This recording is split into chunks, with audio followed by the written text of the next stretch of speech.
Well, if I understand the question, what you're describing is a kind of political schizophrenia, a kind of a split personality, which is not unusual and it's not unknown. I mean, one of the points I talk about in this book is, when I talk about the construction of whiteness, one of the problems that was bedeviling Spain and bedeviling Britain was ethnic unrest in those respective countries. For example, in Catalonia, where Barcelona, the second, perhaps the first city of Spain, is cited, there has been ethnic unrest to this very day. Catalonia is trying to secede from Spain. Just a couple of years ago, there was a major demonstration centered around Barcelona involving hundreds of thousands of people marching against rule from Madrid. Catalonia, in many ways, has not become incorporated into Spain in a real way until the 1700s. Incidentally, as the African slave trade is accelerating, because I think you could make a thesis, and some historian is welcome to pick up on this, that one of the ways that Spain and Britain, as I shall suggest shortly, try to deal with ethnic questions is sort of buying off the Catalans by allowing them more riches in the Americas. Likewise, Scotland may be seceding from the UK, from Britain, within a few months. We all know about the Irish question and the oppression of the Irish. And yet, Scots played a disproportionate role in terms of colonial administration. You could almost see that as sort of a buy-off. But what I'm trying to suggest to you is that history is littered with examples of people who are oppressed and then become oppressors. I mean, look at the Irish, for example. They're not unique. I mean, they go to South Africa, they come to North America. And, well, of course, you know, what's going on in Gaza right now, as we speak, is Exhibit A in that regard. So this, what you're describing, I'm afraid, is not necessarily peculiar or unique. Okay, I think we're at the point now where the books that are available. Did you have something you wanted to say, Mike? I was just going to ask the question of the relationship of the economics to the idea of slavery. Because we posited in the United Nations that the roots of the political economy in the United States was indeed slavery. And we attempted to dispel the idea that Africans were enslaved because they were inhuman, blah, blah, blah, blah, blah. And in terms of the discourse, and I read most of the book, the value of a political economic analysis to slavery. Well, yeah, you know, point I bring forward in this book, I think in this ways it's nothing new, I'm following the footsteps of other scholars, is that exploiting our labor is what started us on this downhill slide. And then a kind of ideological structure emerges to justify that.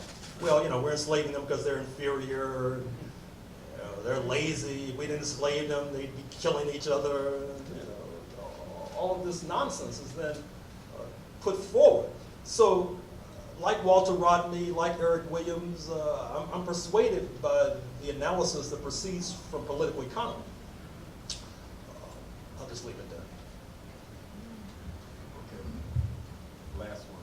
Okay, last two. One, two. Yeah, the experiment to try to send slaves or former slaves prior to the emancipation to the island. I think it was an island called House Island. Was that part of it? Oh yeah, Baku. Yeah. Well, actually, sure. The questioner was asking about an earlier attempt, circa 1863, during the midst of the U.S. Civil War, to send many of the Africans on the mainland to this small island off the coast of Haiti. I'm going to talk about that in this book I'm going to start writing next month. It didn't pan out, for better or for worse. And, but I think that only whetted the appetite to take over the entire island of Hispaniola, Haiti and the Dominican Republic combined, and as opposed to sending perhaps hundreds of thousands to this small island, sending perhaps millions to this island. And for better or for worse, that didn't work out either. Last question, Chair. Thank you for coming and speaking to us. In your book, and listening to your presentation, you speak much of the resistance of the oppressed Africans fighting back against the oppressor. And this struggle here of Africans in the United States, I noticed the phenomena of people fighting back, Malcolm for one, and another, the New York 8 fighting back. What's the phenomena? What is the phenomena, if you can speak to it, of Negroes speaking out against the form of resistance to oppression that one group may have, that they may differ with, and present it as though that form of resistance is incorrect?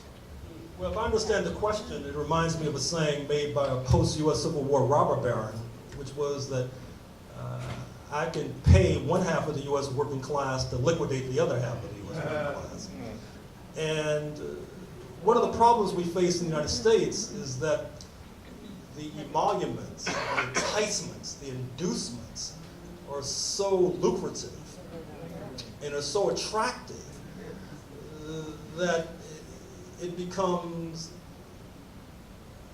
not as simple as it may sound or seem to co-opt many individuals. In the United States, people could be co-opted without even realizing it. The co-optation process is so seductive. But 2 points. One, this is not unique to the United States. The only thing that may make the United States unique is that the gross domestic product is so substantial that it can make the emoluments and the enticements more lucrative than in other countries. And secondly, history has shown that that co-optation process and that buy-off process, ultimately it fails and collapses, and that's the good news. Okay, we're about to shut down this part, but I do want to give a shout out to Gerald had mentioned the importance of the Scottsboro Boys case in terms of what that represented in terms of international support for their struggle. And some of us had been involved, and they had the nerve to make this into a minstrel show on Broadway a couple of years ago. And those of us in December 12th in the Freedom Party, as soon as they came out, boycotted it and forced them to shut down. Actually on December 12th. But one of the people here who years ago was my Sunday school teacher and is now, I can tell them how old you are? 87. 87 was, she said when she was a child, her parents took her out in terms of support for the Scottsboro Boys, and this was like 1933, 1934, out on what's now out of Clayton Powell Boulevard. I mean, there were huge demonstrations. But I think the continuum of black resistance is embodied in this Sister Flora Polk, so I think we should give her.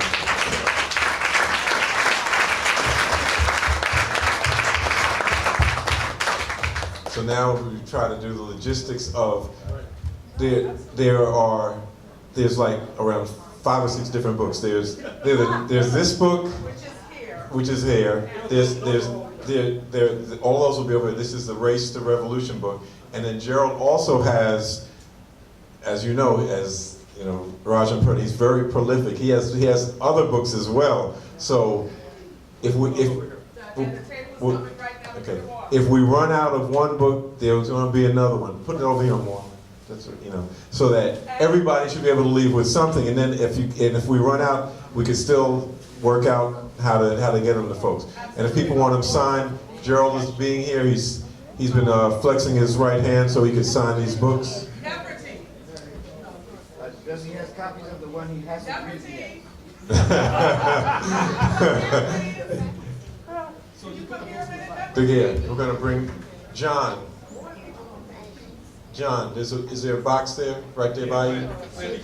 There should be, just one at a time. Oh.